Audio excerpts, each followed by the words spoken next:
श्री दत्तात्रय प्रभू महाराज की जय. ही लीला उत्तराखंडमधली आहे.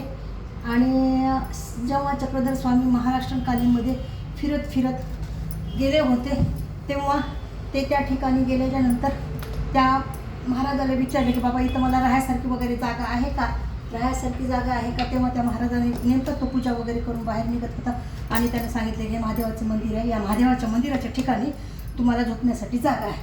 आणि तो गेल्याच्या नंतर संध्याकाळच्या वेळेस हा गेल्याच्या नंतर त्याच्या लक्षातच राहिलं नाही की बाबा आपण चक्रधर स्वामीला सांगायचं राहूनच गेलं की त्या मंदिरामध्ये 2 साप येत असतात आणि खूप भांडणं वगैरे करत असतात.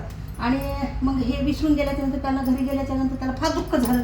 आता की आपण या चक्रधर स्वामीला हा साप चावतात, मग आता हे चक्रधर स्वामीला साप चावल्याच्यानंतर चक्रधर स्वामी जिवंतच राहत नाही असं वाटलं त्याला आणि खूप दुःख करू लागला. आणि सकाळी गडबडीनं उठून तो मंदिराकडे आला आणि महाराजाला पाहतो, चक्रधर स्वामीला पाहतो. तर तेव्हा त्याला एवढा आनंद झाला की खूपच आनंद झाला. तेव्हा त्याला सांगितलं की इथं संध्याकाळच्या वेळेस 2 साप येत असतात.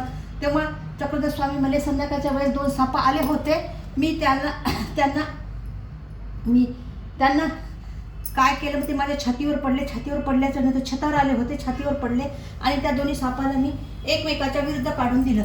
आणि ते दोघं की तेव्हापासून साप भांडणं करत नव्हते. आणि चक्रधर स्वामींनी सापाला भांडणं न करायचं असं आपल्याला उपदेश दिलेला आहे. साप असून विषारी साप असून सुद्धा ते भांडणं करत नाहीत का. तर त्याचं एकाचं तोंड इकडे केलं आणि याचं एक उजवीकडे असं केलं, एकाचं डावीकडे तोंड केलं आणि दोघांच्या एकूण एकाच्या पाठीमागं अशा शेपटी होत्या, ते विरोधात गेले.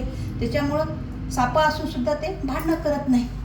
चक्रधर स्वामी असे म्हणतात की बाबा माणसानं सुद्धा प्रेमानं वागायला पाहिजेत, वैरानं वागू नये. वैरानं काहीच कोणाचं बी हे होत नसतं. प्रेमानं वागल्यानं आपण जगसुद्धा जिंकू शकतो. त्याच्यासाठी प्रेमानं वागायला पाहिजे. श्री दत्तात्रय प्रभू महाराज की जय.